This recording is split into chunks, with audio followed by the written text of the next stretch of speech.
Mathematica 11তম টিউটোরিয়ালে সবাইকে স্বাগতম। আজকে আমাদের আলোচনা বিষয় হচ্ছে লিনিয়ার অ্যালজেব্রা। তো লিনিয়ার অ্যালজেব্রাতে আমাদের সবচেয়ে গুরুত্বপূর্ণ যে বিষয় সেটা হচ্ছে ম্যাট্রিক্স অপারেশন। ম্যাট্রিক্স নিয়ে আমাদের সবচেয়ে বেশি কাজ করতে হয় লিনিয়ার অ্যালজেব্রাতে। তো আমরা ম্যাট্রিক্স ইনপুট দেওয়ার ক্ষেত্রে কিছু সতর্কতা অবলম্বন করতে হবে। ইনপুট বেসিক প্যানেল হতে আমরা না দিয়ে সরাসরি লিস্ট আকারে ইনপুট দেব। তো এটা হচ্ছে সবচেয়ে উত্তম। তো আমরা যদি একটা ম্যাট্রিক্স দেখি, তো একটা ম্যাট্রিক্স আমরা দেখতে চাচ্ছি। তো এখানে আমাদের একটা প্রদত্ত ম্যাট্রিক্স আছে। তো এই ম্যাট্রিক্সটাকে আমরা এটা হচ্ছে প্রথম সারি, দ্বিতীয় সারি, তৃতীয় সারি, প্রত্যেকটা সারিকে আমরা লিস্ট হিসেবে চিন্তা করতে পারি। এটা হচ্ছে লিস্টের প্রথম উপাদান, 2 -8 -2 দ্বিতীয় উপাদান, 1 2 1 এটা লিস্টের যে তৃতীয় সারি, এটা হিসেবে আমরা এইভাবে ইনপুট দেব। তো ইনপুটটা আমরা কিভাবে নেব? আমরা এখানে যদি ম্যাথমেটিক ওপেন করে আমরা এখানে একটু স্মল করে নিচ্ছি। বেসিক ইনপুটটা আমরা সরিয়ে দিলাম। তো সরিয়ে আমরা এই ম্যাট্রিক্সটা আমরা ইনপুট নিব। এখান থেকে ফরম্যাট ঠিক আগের মতনই কাজগুলো করে নিলাম। তো আমরা দেখতে পাচ্ছি যে এই ম্যাট্রিক্সটাকে আমরা একটা নাম দিই। প্রথমে নাম দিলাম হচ্ছে এ একটা ম্যাট্রিক্স। তো এ হবে একটা লিস্ট হবে। তো এটা আমরা একটা লিস্ট আকারে নিলাম। তো এইভাবে লিস্ট আকারে আমরা নিচ্ছি। তো প্রথম সারিটা আমরা লিখব। প্রথম সারিটা আমরা কিভাবে লিখব? প্রথম সারিটা লিখব হচ্ছে প্রথম সারির উপাদান হচ্ছে 2, -2, হচ্ছে 1। এখানে আমরা কমা দিলাম, অবশ্যই কমা ব্যবহার করতে হবে। তো আমরা দ্বিতীয় সারিটা লিখছি। তো দ্বিতীয় সারিটা হচ্ছে 2 -8 2 -8, এরপর হচ্ছে -2 2 -8 -2। তো আমরা তৃতীয় সারিটা লিখছি। তো তৃতীয় সারিটা আমরা লিখছি।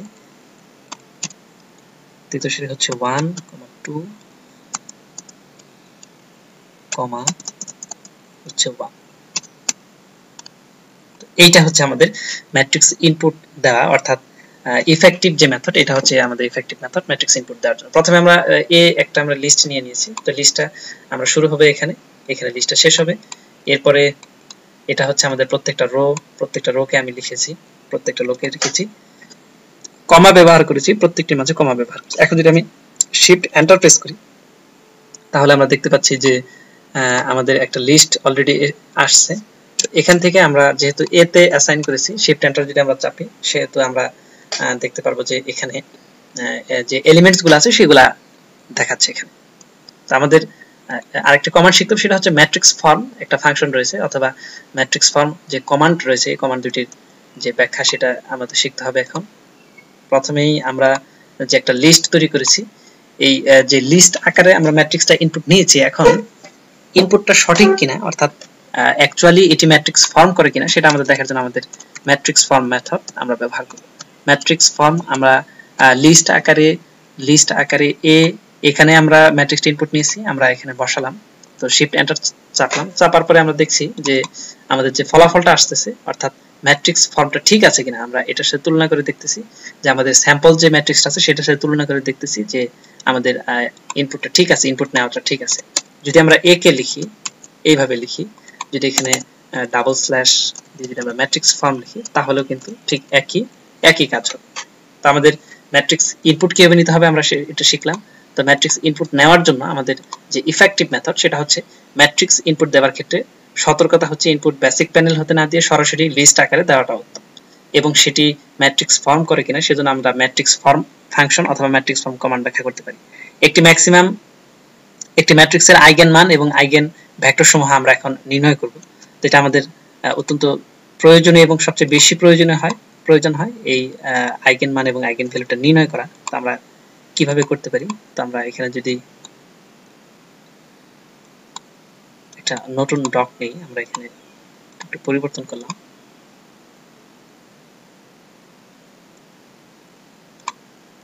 একটু জুম করে নিচ্ছি। তো আমরা পুনরায় আমাদের ম্যাট্রিক্সটা ইনপুট দেব। ম্যাট্রিক্স ইনপুট নেওয়ার ক্ষেত্রে আমরা ম্যাট্রিক্সকে একটা নাম দিলাম, অর্থাৎ ম্যাট্রিক্স বলতে এটা একটা লিস্টের একটা নাম দিলাম। তো আমরা সাজিয়ে এখন যেগুলো রো ওয়াইজ ইনপুট গুলো আমরা দিচ্ছি, রো ওয়াইজ ইনপুট দেব। সবসময় রো ওয়াইজ আমাদের ইনপুট দিতে হবে। প্রথম সারি বরাবর হচ্ছে 2 -2 1 2 -2 1, প্রথম সারি শেষ, কমা, এরপর আমরা দ্বিতীয় সারি লিখব 2 -8 -2, দ্বিতীয় সারিতে রয়েছে আমাদের 2 -8, এরপরে হচ্ছে -2, কমা, তৃতীয় সারি আমাদের ইনপুট দিতে হবে 1 2 1, তৃতীয় সারি হচ্ছে 1 2 1। তো আমাদের যদি শিফট এন্টার চাপি তাহলে আমাদের এই ম্যাট্রিক্সটা ইনপুট নেওয়া হয়ে গেছে। তো আমরা এটা টেস্ট করে দেখি যে সঠিকভাবে ইনপুট হয়েছে কিনা। ম্যাট্রিক্স ফর্ম, তো আমাদের সঠিকভাবে ইনপুট নেওয়া হয়েছে। তো এখন আমরা যে কাজটা করব সেটা হচ্ছে এই ম্যাট্রিক্স থেকে আমরা আইগেন ভ্যালু এবং আইগেন ভেক্টর বের করব। তো এটার জন্য আমাদের আইগেন ভ্যালুস যদি আমরা লিখে যদি আমরা ম্যাট্রিক্সটা যদি ইনপুট করি, সেক্ষেত্রে আমাদের দেখা যাবে যে আমাদের যে আইগেন ভ্যালুগুলো আছে সেগুলা আমাদের দেখাচ্ছে। তো এটা হচ্ছে আমাদের প্রদত্ত ম্যাট্রিক্সের যে আইগেন ভ্যালু, এটাকে যদি আমরা ম্যাট্রিক্স ফর্মে নিতে পারি, ম্যাট্রিক্স ফর্ম, এটা হচ্ছে আমাদের আইগেন ভ্যালু সমূহ। তো আমরা আরেকটা ম্যাট্রিক্স নিয়ে কাজ করব। আরেকটা ম্যাট্রিক্সের জন্য আমরা এখানে ডি নামে আরেকটা ম্যাট্রিক্স নিচ্ছি। তো ম্যাট্রিক্স নেওয়ার জন্য ঠিক একইভাবে আমরা সেকেন্ড ব্র্যাকেটে লিস্ট আকারে ইনপুট নিব। লিস্ট আকারে ইনপুটের জন্য প্রথম ফার্স্ট যে রো সেটাকে আমরা ডিফাইন করলাম। এটা ফার্স্ট রো এর জন্য ফার্স্ট রো, এখানে ফার্স্ট রো থাকবে, এরপরে এখানে থাকবে দ্বিতীয় রো, এবং এখানে থাকবে থার্ড রো বা সর্বশেষ যে রোটা আছে সেটা থাকবে। তো আমরা এখানে ইনপুট দেওয়া শুরু করতেছি। তো ইনপুট দেওয়া আমরা আরম্ভ করলাম। প্রথম রোতে আমরা যে নতুন ম্যাট্রিক্স নিয়ে কাজ করব সেটা হচ্ছে 4 1 -1, প্রত্যেকটার মাঝে কমা হবে। দ্বিতীয় সারি হচ্ছে 2 5 -2, তৃতীয় সারিটা হবে 1 1 2। এই ম্যাট্রিক্সটা আমরা ইনপুট দিলাম।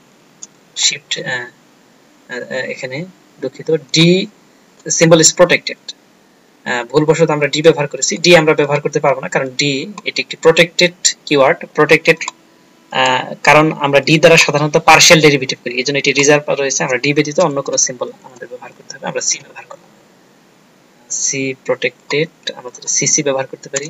আচ্ছা, আমরা ম্যাট্রিক্স থেকে সিসি নাম দিলাম। আমাদের প্রদত্ত ম্যাট্রিক্সটির ফর্ম ঠিক আছে কিনা সেটা আমরা দেখার জন্য ম্যাট্রিক্স ফর্ম cc/ম্যাট্রিক্স ফর্ম যদি আমরা লিখি, শিফট এন্টার চাপলে আমাদের ম্যাট্রিক্সটার যে সঠিক ফর্ম আসছে। তো এখন আমরা নির্ণয় করব কিভাবে আইগেন ভ্যালু নির্ণয় করা যায়। একদম সহজ। আইগেন ভ্যালুর জন্য আমরা আইগেন ভ্যালুস এই ফাংশনটা ব্যবহার করব। আমরা লিস্ট আকারে যে ম্যাট্রিক্সটা নিয়েছি সেটা আমরা ইনপুট দিব। ইনপুট দিলে আমাদের আইগেন ভ্যালুটা দেখাচ্ছে। তাহলে প্রদত্ত যে ম্যাট্রিক্সটা নিয়েছি, লিস্ট আকারে যে ইনপুটটা নিয়েছি, প্রদত্ত ম্যাট্রিক্সটা ছিল আমাদের সিসি নামে যে ম্যাট্রিক্সটা আমরা নিয়েছি, সেই ম্যাট্রিক্সটার জন্য আইগেন ভ্যালু হচ্ছে 5 3 4। ঠিক একইভাবে আমরা আইগেন ভেক্টর নির্ণয় করতে পারি, আইগেন ভেক্টরস। এটার জন্য আমরা সিসি যে ম্যাট্রিক্স সেটা আমরা ব্যবহার করতে পারি। তো এটা হচ্ছে আমাদের আইগেন ভেক্টরস। আইগেন ভেক্টর যেহেতু লিস্ট ফর্মে দেখাচ্ছে, আমরা এটা চাইলে যদি আমরা ম্যাট্রিক্স ফর্ম লিখলে আবার সেটা ম্যাট্রিক্স আকারে দেখাবে। এটাই হচ্ছে আমাদের সংশ্লিষ্ট আইগেন ভেক্টর। প্রথমে আমরা যে ম্যাট্রিক্সটা ইনপুট নিয়েছি সেখান থেকে আমাদের যে নেক্সট যে কাজ, আমরা আইগেন মান আইগেন ভ্যালু ভেক্টর নির্ণয় করে দেখলাম। তো ক্যালি-হ্যামিল্টন উপপাদ্যের সত্যতা যাচাই, এটা আমাদের এখন খুবই গুরুত্বপূর্ণ একটা প্রশ্ন। তো এটা আমাদের দেখতে হবে কিভাবে ক্যালি-হ্যামিল্টন উপপাদ্যের সত্যতা যাচাই করা যায়। আমরা ক্যালি-হ্যামিল্টন উপপাদ্যের সত্যতা যাচাই করার জন্য প্রথমে আমাদের প্রদত্ত ম্যাট্রিক্সটার যে ক্যারেক্টারিস্টিক পলিনোমিয়াল অর্থাৎ স্বাভাবিক যে বহুপদী সেটা আমাদের নির্ণয় করতে হবে। এরপরে সেটাকে আমরা ম্যাট্রিক্স দ্বারা রিপ্লেস করব। রিপ্লেস করার পরে যদি আমরা দেখি যে একটি জিরো ম্যাট্রিক্স পাওয়া যায়, তবে আমাদের ক্যালি-হ্যামিল্টন উপপাদ্যের সত্যতা যাচাই হবে। তো আমরা প্রথম যে ম্যাট্রিক্সটা নিয়েছিলাম এই ম্যাট্রিক্সটা যদি আমরা ম্যাট্রিক্স ফর্মে নেই, ম্যাট্রিক্স ফর্ম শিফট এন্টার, এটা যদি দিই, এটা হচ্ছে আমাদের ম্যাট্রিক্স। তো আমাদের স্বাভাবিক বহুপদীটা নির্ণয় করতে হবে। স্বাভাবিক বহুপদী নির্ণয়ের জন্য আমরা প্রথমে হেল্প থেকে আমরা একটা ফাংশন নিয়ে নিচ্ছি, ক্যারেক্টারিস্টিক্স পলিনোমিয়াল। তো এইখানে এই ফাংশনটা আমরা কপি করে নিয়ে নিচ্ছি। একটু বড় আকারের ফাংশন, ভুল এড়ানোর জন্য আমরা একটু লিখে নিলাম, পেস্ট। তো ক্যারেক্টারিস্টিক্স পলিনোমিয়াল আমাদের প্রথমটা হবে ম্যাট্রিক্স।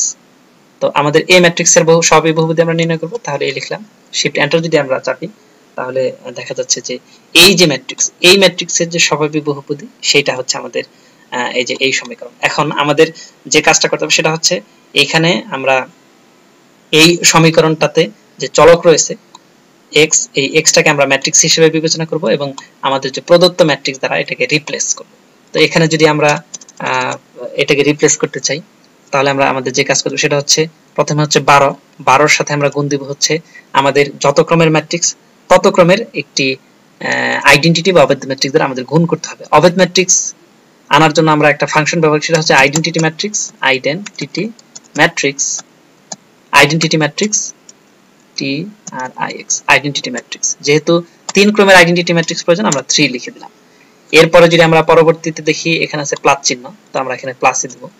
তারপর আছে হচ্ছে 15, এর সাথে আছে x। আমি বলে নিচ্ছি যেহেতু আমরা a ম্যাট্রিক্সের জন্য ক্যালি হ্যামিল্টন উপপাদ্যের সত্যতা যাচাই করব, সেজন্য প্রথমে a ম্যাট্রিক্সের ক্যারেক্টারিস্টিক পলিনোমিয়াল অর্থাৎ স্বাভাবিক বহুপদী আমরা নির্ণয় করেছি এবং সেটিকে x এর সাহায্যে প্রকাশ করেছি। আমরা যদি চাই এখানে ল্যামডার সাহায্যে প্রকাশ করতে পারি। এখন যেহেতু x এর সাহায্যে প্রকাশ করেছি, যত জায়গাতে আমাদের x আছে সেখানে আমরা ম্যাট্রিক্সটা বসাবো। তাহলে এখানে যদি আমরা 15 এর সাথে আমাদের কি করতে হবে, ম্যাট্রিক্সটা বসাতে হবে। 15 স্টার হচ্ছে আমরা দেব ম্যাট্রিক্স বসানোর জন্য। আমরা যেহেতু এখানে a হচ্ছে একটা ম্যাট্রিক্স এবং এর ঘাত রয়েছে 1, সেজন্য a ম্যাট্রিক্সটাকে ম্যাট্রিক্স পাওয়ার 1 এইভাবে আমরা লিখব। এটা হচ্ছে আমাদের ফরম্যাট।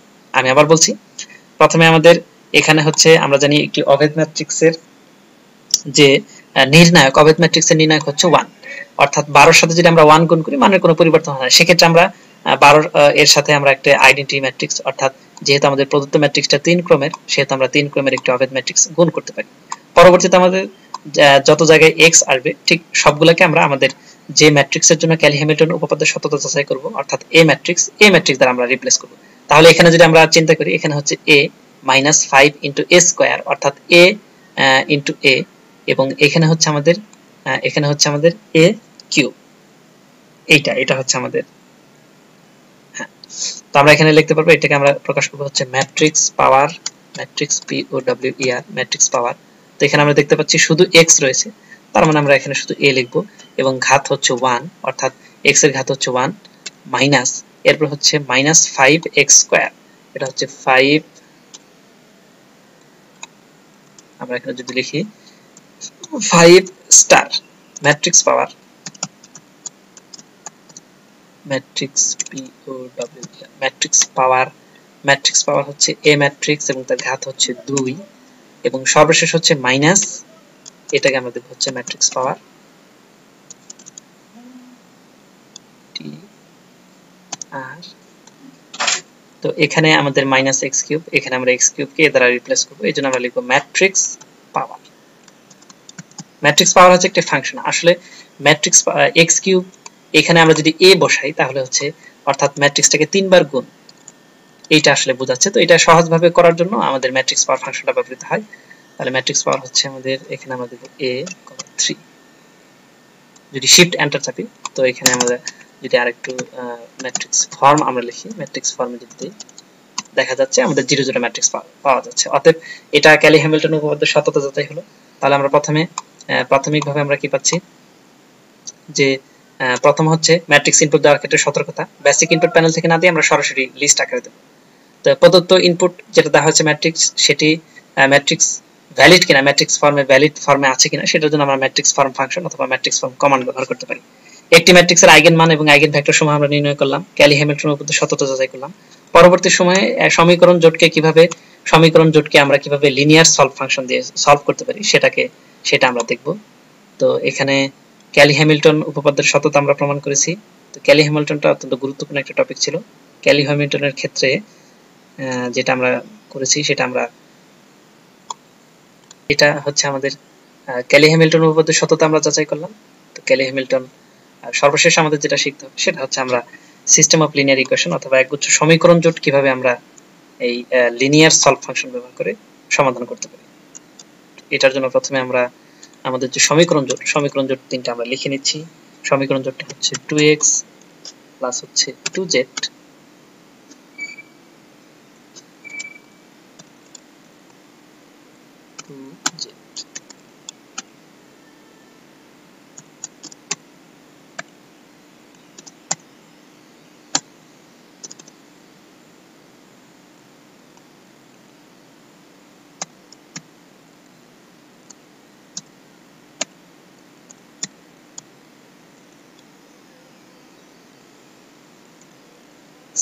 এটা হচ্ছে আমাদের সমীকরণ দুটি।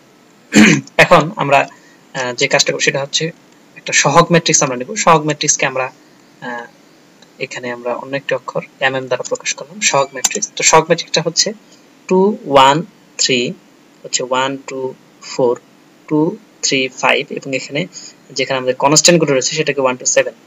এটাকে আমরা লিস্ট আকারে নেব ইনপুট। তো লিস্ট আকারে আমরা নিচ্ছি প্রথম রো,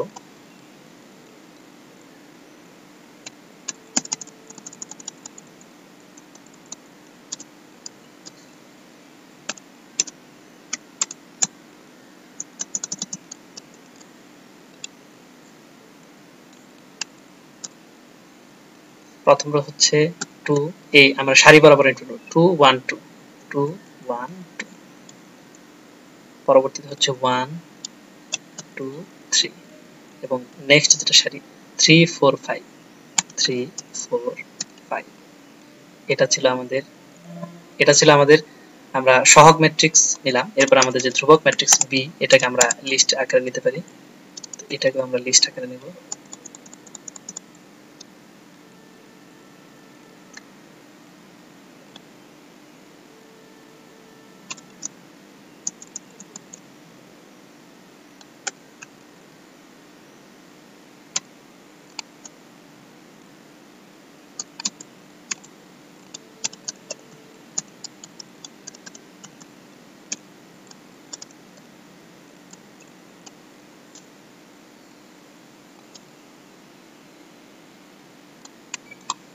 এখন আমাদের লিনিয়ার সলভ ফাংশন। আমরা জানি যে একটি সমীকরণ জোট সমাধান করার ক্ষেত্রে ম্যাট্রিক্সের সাথে সমীকরণ জোট সমাধানের ক্ষেত্রে x is equal to হচ্ছে b এই ফর্মে আমাদের থাকে। তো এখানে আমরা লিনিয়ার সলভ ফাংশন ব্যবহার করে শুধুমাত্র আমাদের যে সহগ ম্যাট্রিক্স এবং যে ধ্রুবক ম্যাট্রিক্স আছে সেটাকে আমরা দুইটাকে সাহায্যে ব্যবহার করে আমরা সমাধান নির্ণয় করতে পারি। এজন্য আমাদের লিনিয়ার সলভ এই ফাংশনটা ব্যবহার করতে প্রথমে আমরা ম্যাট্রিক্সটা লিখব এবং আমাদের যে সহগ ম্যাট্রিক্সটা আমরা লিখলাম, এরপর আমাদের ধ্রুবক ম্যাট্রিক্স বি এটাতে আমরা লিখে এন্টার চাপলে আমাদের দেখা যাচ্ছে ফলাফলটা আসছে। তো এটাই হচ্ছে আমাদের সমীকরণ জোটের সমাধান। যদি আমরা সলভ ফাংশন ব্যবহার করি, সলভ ফাংশন ব্যবহার করে ওই তিনটি সমীকরণ জোটের সমাধান আমরা নির্ণয় করতে পারি, সেক্ষেত্রে আমরা সলভ ফাংশন ব্যবহার করব, যা আমাদের যে আনসারটা ম্যাট্রিক্সের সাহায্যে সমাধানকৃত অংশের সাথে মূল যে সমাধান তার মিল সত্যতা যাচাইয়ের জন্য আমরা এটা সেকেন্ড ব্র্যাকেটে রাখলাম, প্রত্যেকটার মাঝে কমা হবে।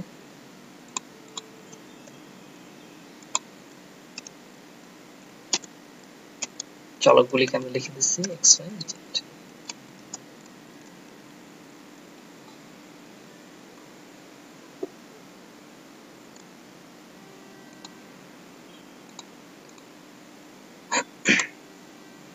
ম্যাট্রিক্স সম্পর্কিত অন্যান্য ফাংশনগুলি হেল্প মেনু থেকে আমরা পেতে পারি এবং আমাদের অন্যান্য যে ফাংশনগুলো রয়েছে অন্যান্য ফাংশনগুলোর ভিতরে রয়েছে, আমরা যদি ফাইন্ড সিলেক্টেড ফাংশনে যাই এখানে আমরা ম্যাট্রিক্সের বিভিন্ন অপারেশন আমরা এখানে পেতে পারি।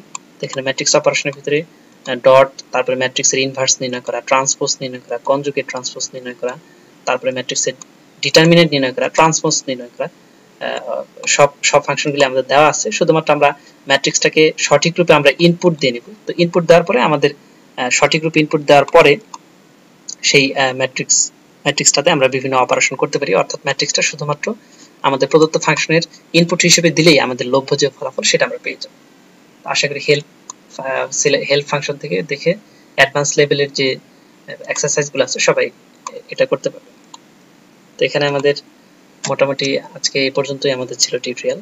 তো আমরা আজকে দেখলাম যে লিনিয়ার অ্যালজেব্রাতে ম্যাট্রিক্স সবচেয়ে বেশি গুরুত্বপূর্ণ ব্যাপার, ম্যাট্রিক্সটাকে কিভাবে ইনপুট দিতে হবে, বেসিক ইনপুট প্যানেল থেকে না দিয়ে আমরা সরাসরি লিস্ট আকারে ইনপুট দিয়ে দেব। তো ম্যাট্রিক্স ফর্ম এই ফাংশনটার ব্যবহার এবং ম্যাট্রিক্স ফর্ম এটাকে সংক্ষিপ্ত রূপ অর্থাৎ এই কমান্ডটিকে আমরা ডাবল স্ল্যাশ ম্যাট্রিক্স ফর্ম দিয়ে ব্যবহার করতে পারি কিভাবে সেটা আমরা দেখেছি। প্রদত্ত ম্যাট্রিক্স আমাদের দেওয়া আছে, এই ম্যাট্রিক্সের জন্য আমরা আইগেন ভ্যালু নির্ণয় করেছি, আইগেন ফ্যাক্টর নির্ণয় করেছি, এই ম্যাট্রিক্সের জন্য ক্যালি হ্যামিল্টন উপপাদ্য সত্যতা নির্ণয় করেছি এবং লিনিয়ার সলভ ব্যবহার করে কিভাবে সমীকরণ জোট সমাধান নির্ণয় করা যায় সেটা আমরা দেখেছি। তো লিনিয়ার সলভ ব্যবহার করে আমাদের প্রদত্ত এটা হচ্ছে সহগ ম্যাট্রিক্স এবং এটাকে আমাদের ধ্রুবক যে ম্যাট্রিক্স আছে সেই ম্যাট্রিক্সটা আমাদের ইনপুট দিয়ে আমরা এই কাজটা আমরা করতে পারি। এবং একটা কথা খেয়াল রাখতে হবে যে কিছু কিছু সময় আমাদের উত্তরের অসঙ্গতি আসতে পারে। এই অসঙ্গতি এড়ানোর জন্য আমরা একটা আমাদের প্রোগ্রামের যে সকল চলক ব্যবহার করব, যেমন আমরা x y z ব্যবহার করেছি, এই মানটাকে আমরা ক্লিয়ার করে নেব সবসময়। তো তো এই মানটাকে যদি আমরা আগে থেকে ক্লিয়ার করে নেই তাহলে আমাদের যে ভুলগুলি সেগুলো আর হওয়ার পসিবিলিটি থাকবে না। তো এইভাবে আমরা যে পুরনো যে মানটা থাকবে সেটাকে আমরা xyz এই চলকের যে ওল্ড ভ্যালুস গুলো আমরা ক্লিয়ার ফাংশন ব্যবহার করে সমাধান করতে পারি। তো আজকের মতো এ পর্যন্তই, সবাইকে ধন্যবাদ।